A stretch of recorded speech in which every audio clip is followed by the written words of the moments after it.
Hello and welcome to Daily Business Brief, where we talk about news, trends, and what's coming in the world of business. Brian Sexton along with Bill Prescott and our special guest, M.G. Orender. We're just talking pickleball. Your business in general is really busy at this time of year, isn't it? We are, golf has made a major resurgence, and really the club life is, COVID brought that to us. People were looking for places they could still go and recreate, eat, and do things with their families.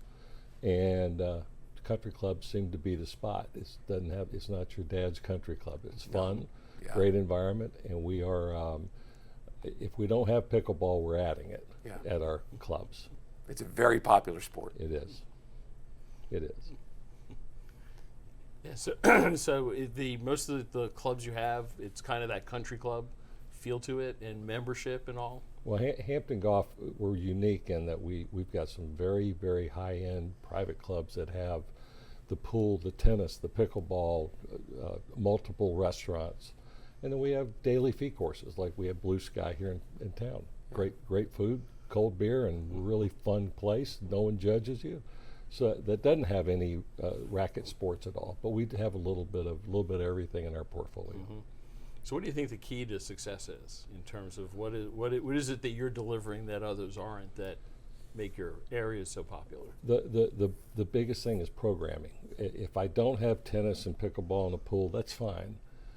How do you program around what you have? And that is we have a top tracer driving range, golf course, and we have a really good restaurant. So we program around that to give people reasons to come other than just to do this or that. Mm-hmm. And I think that that's the difference. Our company, we've got Justin Kuhn and his team do a magnificent job of creating events and executing them. One of our clubs down in Sarasota had over 1,100 people show up for a St. Patty's Day event. And part of it was our lifestyle director. She went and hid over 1,000 of these little leprechaun rubber things all over the community, and the kid that got the most of them got a $500 gift certificate at the club. We had like 600 kids out there digging under rocks, but it makes the club a place where the whole family feels attached to it.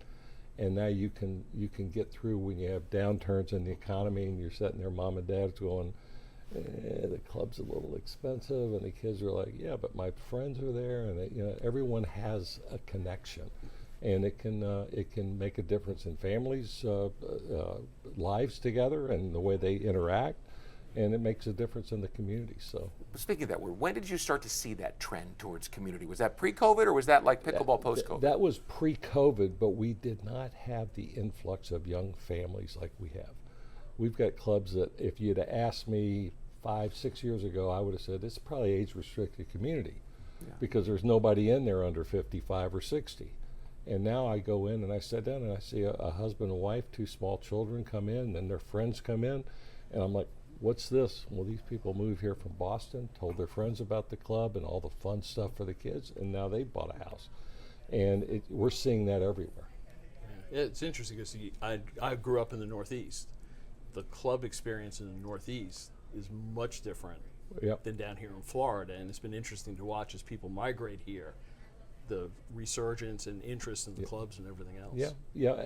And some of it was, like I said, there was a great package put together years ago that I got the opportunity to present to the golf industry. I didn't put it together, and I pull that out every now and then and look at it, the trends of how for 50 years, kids grow up in a club, they leave the club in their 30s, they come back to the club in their 40s with their families, they come back to the club, and we weren't getting them coming back, and now we are in droves. And I look at, again, I mentioned Blue Sky, the number of males and females, but the guys I pay attention to for this reason, they're athletic, they're young, they're strong. They can hit a golf ball so far that way. They're knocking thousands of balls a day over my nets, and I have to hire someone to go get them. But they're not taking lessons, but they want to play golf, and I love it because it's so good. And I've got a lot of young women out there, right? And it's a beautiful thing to watch if you love the game. Well, every business, I mean, let alone a sports league, is looking for young customers. I mean, we talked about it for years in the NFL. You're looking to bring those people in. So when you walk into a restaurant and see all those kids, you must think the future looks bright. Yep, it's wonderful. And you have to ask yourself, if you're the operator, this is my clientele. I want to grow this base. I want to maintain this base. What are they looking for? And you as a owner or operator try and deliver that. If you do that, you keep your customers and you keep adding. Before we leave, update on Glen Kernan? Yeah. Things going well there? Yeah, it's really good. They've got the irrigation systems pressurized. They're starting to put sod out on the faces of, on the hills and so forth, getting it ready, prepped, ready for sprigging. It's an exciting time of year. We're excited. We are excited. Congratulations. Thank you. Thanks for joining us, MG. Always my pleasure. Nice to see you, pal. Good to see you. All right, that'll do it for this edition of Daily Business Brief. The team at Heritage Capital Group is special because it's a collection of people across the spectrum. We have people who have been in the shoes of owners that are looking to buy and sell, and professionals that have executed transactions helping buy and sell companies for decades. I think when you talk to us, see what our experience is, see what our skills are, see the reach that we have, you'll be very happy with the recommendation.